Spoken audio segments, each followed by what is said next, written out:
Cik šitas skaists.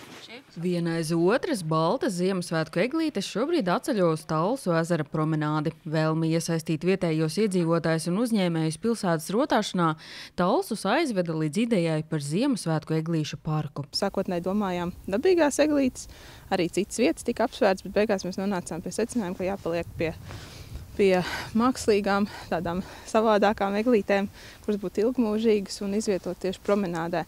Pieteikšanos Talsu novada pašvaldība izsludināja sociālajos tīklos, piedāvājot izdekorēt 30 eglīšu sagataves. Tās burtiski izķēra dažu stundu laikā. Un tad mēs pasūtījām vēl klāt plus 4, jo bija cilvēki, kas tiešām lūdzās un ļoti vēlējās iesaistīties un izrotāt. Izpausties katrs varēja, kā nu ienāk prātā, un gala rezultātos to arī var redzēt, jo dekorācijas radītas tik dažādās tehnikās.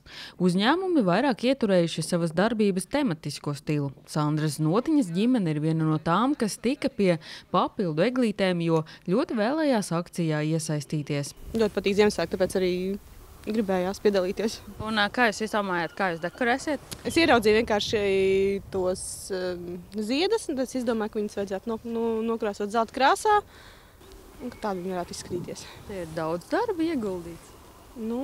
Diezgan īstenībā. Talsu mākslas skolai pēc nedēļas gaidāma pārvākšanās un tam, kā neliela iesildīšanās, direktorai sanāca eglītes nogādāšana promenādē. Pēc izdekorēšanas tā kļuvusi 3 reižu smagāka. Mūsu eglīte ir taisīta no manas mājas salauztā spoguļa. Paldies manam bērnam, kuram netīšām izdevās to saplēst. Mums tapa eglīte. Acis ir dvēseles spogulis, un māksla dvēseles spogulis. Un tad šajā gadījumā būs tā eglīte. Skatīsies eglītē un varēs to savu dvēseli saskatīt vai savu būtību saskatīt Talsos, ar Talsu fonu. Svētku akcijā iesaistījušies ne tikai talsinieki, bet atsaukušās arī ģimenes, skolas un bērndārzi, organizācijas un uzņēmumi no citām novada vietām. Ziemassvētku parku veido 3 izmēru eglītes, sākot no 1,20 centimetriem līdz pat 2 metriem. Kā tas varēja izvēlēties pēc spējām, to augstu? Jā, tā mēs arī vēlējāmies, lai cilvēki var izvēlēties, kāds nepārvērtē savu spējas, tad viņš varbūt izvēlās labāk mazāko. Un attiecīgi, kas gribēja vairāk darboties, tad droši vien ar tiem 2 metriem rēķinājās.